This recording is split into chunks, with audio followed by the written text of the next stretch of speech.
Mister ladies viewers அனைவருக்கும் வணக்கம். நான் டாக்டர் நித்யா, சித்தா பிசிஷியன். இப்போ நிறைய பேருக்கு இப்போ இளம் வயதுல கூட பார்த்தோம்னா பிளட் ப்ரெஷர், பிபி அதிகமா இருக்கு. தொடர்ந்து சில வருடங்கள் எனக்கு பிளட் ப்ரெஷர் இருந்து அதற்காக நான் மருந்துகள் எடுத்துட்டு இருக்கேன்னு நிறைய பேர் சொல்லுவோம்.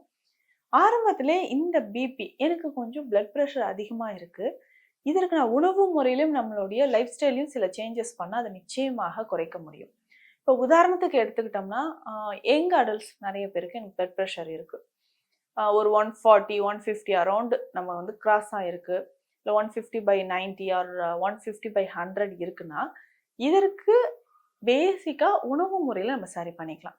நம்ம உடலில் ஹார்ட்ல இருந்து வெளியில் வரக்கூடிய பிளட், அந்த பிளட் வெசல்ஸில் வந்து எல்லா ஆர்கன்ஸ்க்கும் போகும்போது பிளட் வெசல்ஸில் கொடுக்கக்கூடிய அந்த வெசல்ஸோட வால்ஸில் கொடுக்கக்கூடிய ஒரு ப்ரெஷர், இதுதான் நம்ம பிளட் ப்ரெஷர் அப்படின்னு சொல்கிறோம். பொதுவாக நம்ம சைக்காலஜிக்கலாக ஏதாவது டிப்ரெஷனில் இருக்கும்போது, ரொம்ப டென்ஷன் ஆகும்போது, சில ஹெல்த் கண்டிஷன்லையும் நமக்கு இந்த பிளட் ப்ரெஷர் அதிகமாக பார்க்க முடியுது. நிறைய பேர் சொல்லுவோம், ரொம்ப கோவப்படாதீங்க, ஏன் இப்படி கத்துறீங்க, பிபி அதிகமாகிட போகுது அப்படின்னு சொல்லுவாங்க. பொதுவாக நம்ம ரொம்ப டென்ஷன் ஆகிறோம், அப்போது ஹார்ட்டில் வந்து ஒரு பால்பிட்டேஷன் ஏற்படுது, படபடப்பு ஏற்படுது. இந்த கண்டிஷன்னால அதிகமாக பிளட் சர்க்குலேஷன் வந்து ஹார்ட் பம்பிங் நிறைய ஃபாஸ்ட்டாக நடந்து இந்த ஹார்ட் வெசல்ஸ்லையும் நம்ம பாடியில் இருக்கக்கூடிய மற்ற ஆர்ட்ரிஸ்லையும் பிளட் வந்து ஃபாஸ்ட்டாக போகிறதுனால ஒரு ப்ரெஷர் அதிகமாகிறத நம்ம பார்க்க முடியுது. அதுக்கப்புறம் சில உணவுகளாலையும் ரத்தத்தில் நமக்கு ப்ரெஷர் அதிகமாகுது, பிளட் ப்ரெஷர் அதிகமாகிறத பார்க்கலாம். இப்போ ரத்தத்தில் பொதுவாக வந்து பார்த்தோம்னா நம்ம சைக்காலஜிக்கல் ஃபேக்டர்னு சிலர் சொன்னேன். அதே மாதிரி ரொம்ப வருஷமாக நான் ஏதாவது ஒரு நோய்க்காக மருந்துகள் சாப்பிட்டுட்டு இருக்கேன். இதுக்கப்புறம் பார்த்தோம்னா அதிகமாக உப்பு சார்ந்த உணவுகள் எடுக்கிறது, எண்ணெயில் பொரித்த உணவுகள், ஆயில் கண்டென்ட் நிறைய எடுக்கிறேன், ஸ்வீட்ஸ் நிறைய சாப்பிட்றேன், நேரம் தவறி அதிகமாக சாப்பிட்றது, இல்லை உடல் பருமனாக இருக்கக்கூடிய நபர்களாக இருந்தால் இந்த மாதிரி காரணங்கள். அடுத்தது ரொம்ப நாளாக ரொம்ப வருஷமாக எனக்கு வந்து கொலஸ்ட்ரால் இருக்குது, லிவர் டிஸார்டர் எதுவும் இருக்குது, லிவர் ப்ராப்ளம் இருக்குன்னா இதை தொடர்ந்து நமக்கு பிளட் ப்ரெஷர் நிறைய பேருக்கு வரும். ஹெரிடிட்டியாகவும், அதாவது பரம்பரை ரீதியாகவும் நமக்கு ரத்தத்தில் நமக்கு இந்த மாதிரி பிளட் ப்ரெஷர் அதிகமாகிறத பார்க்க முடியுது. இப்போ பிளட் ப்ரெஷர் அதிகமாகுதுன்னா உணவு முறையில் அதிகமான கவனம் அப்படின்றது முக்கியம். நம்ம என்ன பண்ணுறோன்னா பிளட் ப்ரெஷர் அதிகமாக இருக்கா, ஒரு டேப்லெட்டை காலையில் போட்டுக்கிறோம், திரும்ப செக் பண்ணி பார்க்கும்போது நார்மலாக இருக்குது, அப்போ டெய்லி நான் இந்த மாத்திரையை சாப்பிட்டுட்டு இருக்கேன். பல வருட கணக்கில் நம்ம ஏதாவது ஒரு மருந்துகள் எடுத்தோம்னா அதுவே நம்ம உடலுக்கு நோயை கொண்டு வந்து விட்டுரும். அப்போ இந்த பிளட் ப்ரெஷருக்கும் நம்ம பல வருடங்களாக மருந்துகள் எடுக்கும்போது அதோட சைடு எஃபெக்டா என்ன ஆகும்னா சிறுநீரக செயலிழப்புன்றது ஏற்படும். இன்னைக்கு நம்ம ஸ்பெஷலா கிட்னி ஃபெயிலியர் தான் அட்டன் பண்ணிட்டு இருக்கிறோம். கிட்டத்தட்ட ஒரு 11 வருடங்களுக்கு மேலாக இந்த சிறுநீரக நோயாளிகளுக்கு நம்ம சிகிச்சைகள் கொடுத்துட்டு இருக்கோம். அதுல சிறுநீரக செயலிழப்பு இதுல வந்து 5 ஸ்டேஜஸ் இருக்கு. கிரானிக் கிட்னி டிசீஸ்ன்னு சொல்றோம்.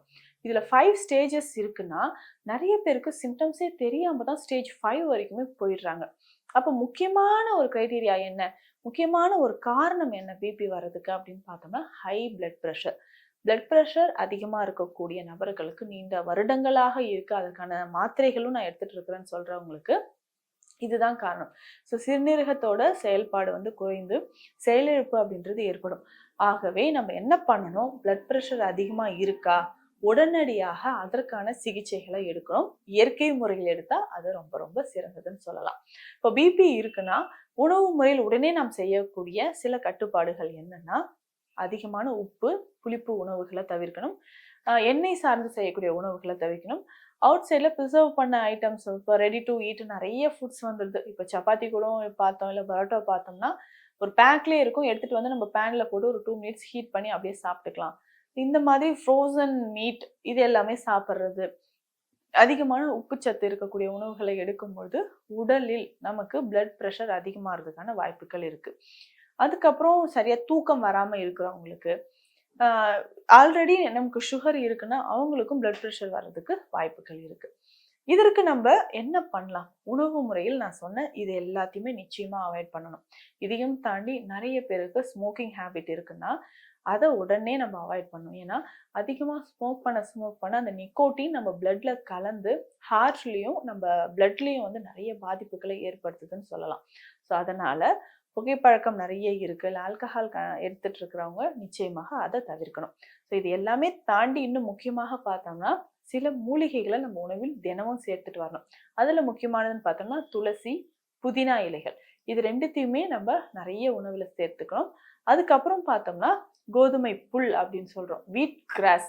இது எப்படி நமக்கு உடல்ல இருக்கக்கூடிய பிளட் ப்ரெஷரை குறைக்கும்னா, இதை ஜூஸா எடுத்து நம்ம டெய்லி குடிச்சிட்டு வரணும். இப்போ எப்படி நம்ம வெந்தயக்கீரையை வீட்டிலேயே வளர்க்குறோமோ அதே மாதிரி கோதுமை புல்லையும் ரொம்ப ரொம்ப ஈஸியா நம்ம வீடுகள்லயே வளர்க்க ஆரம்பிக்கலாம். ஸோ இதை ஒரு ட்ரேலயே கோதுமையை போட்டு வச்சோம்னா அது வளர ஆரம்பிக்கும். இந்த கோதுமை புல் சாறு எடுத்து தினமும் காலையில குடிச்சிட்டு வந்தோம்னா பிளட் ப்ரெஷர் குறைய ஆரம்பிக்கும். அதே மாதிரி பார்த்தோம்னா நம்ம எல்லாருக்குமே ரொம்ப பரிச்சயமான ஒரு மூலிகை அதிமதுரம். இந்த அதிமதுரம் சீரக பொடியோட சேர்த்து சாப்பிட்டுட்டு வரும்போது அதிகமா இருக்கக்கூடிய பிளட் ப்ரெஷரை குறைக்க ஆரம்பிக்கும். அதே மாதிரி சித்த மருத்துவத்தில் சர்பகாந்தா அப்படின்னு சொல்லக்கூடிய மூலிகை தான் ஒரு சிறந்த மூலிகையாக, அதாவது இதயத்திற்கு வலிமை சேர்க்கக்கூடியது. பிளட் ப்ரெஷர்னால இன்டர்னல் ஆர்கன்ஸ் எதுவும் கெடாமல் இருக்கிறதுக்கு இந்த இந்த சர்பகந்தா அப்படின்னு சொல்ற மூலிகை ரொம்ப சிறப்பான ஒரு மூலிகையாக நமக்கு இருக்கு. இத குறிப்பிட்ட அளவு யார் யார் எல்லாம் எந்த அளவு எடுக்கணும் அப்படின்றது நிச்சயம் மருத்துவர் ஆலோசனைப்படி தான் எடுக்கணும். அதுக்கப்புறம் பார்த்தோம்னா நம்ம உடல்ல பிளட் ப்ரெஷரை குறைப்பதற்கு அப்படின்னு பார்த்தோம்னா இந்த வில்வம், நாரத்தம்பழம் இது எல்லாமே ரொம்ப ரொம்ப சிறந்ததா இருக்கும். வில்வ இலைகளை நம்ம மருந்தாக பயன்படுத்தலாம். இல்ல நல்லா கொதிக்க வச்சு அதை கஷாயமாகவும் பயன்படுத்திட்டு வரலாம். ஸோ இந்த மாதிரி சில மூலிகைகளை நம்ம பயன்படுத்தணும். உணவு முறையில பார்த்தோம்னா அதிகமான இஞ்சி, பூண்டு, மஞ்சள், மிளகு, முக்கியமா ஏலக்காய் இது எல்லாம் உணவுல நிறைய சேர்த்துட்டு வந்தோம்னா அதிகமான பிளட் ப்ரெஷர் இருக்குன்னா அதை மிக எளிமையில் குறைச்சிக்கலாம். ஸோ பிளட் ப்ரெஷருக்கு நான் டெய்லி ஒரு மருந்து சாப்பிட்றேன் அப்படின்ற அவசியம் இல்லை. ஆரம்ப காலகட்டத்தில் இருக்கக்கூடிய ரத்த அழுத்தத்தை நான் சொன்ன இந்த முறைப்படியெல்லாம் நம்ம குறைச்சிக்கலாம். இதோட சேர்ந்து யோக பயிற்சிகள், தியான பயிற்சிகள், அதுக்கப்புறம் வாக்கிங், முடிஞ்சா நிச்சயமா மெடிடேஷன் ரொம்ப ரொம்ப அவசியம். ஸோ நம்ம மனநிலையை எவ்வளவு அமைதியா வைக்குமோ அவ்வளவு சீக்கிரத்தில் நமக்கு பிளட் ப்ரெஷர்ல இருந்து நம்ம குணமடையலாம். இந்த மருத்துவ குறிப்போடு இப்போது நான் விடைபெறுகிறேன். மீண்டும் அடுத்த பதிவில் சந்திக்கலாம். நன்றி.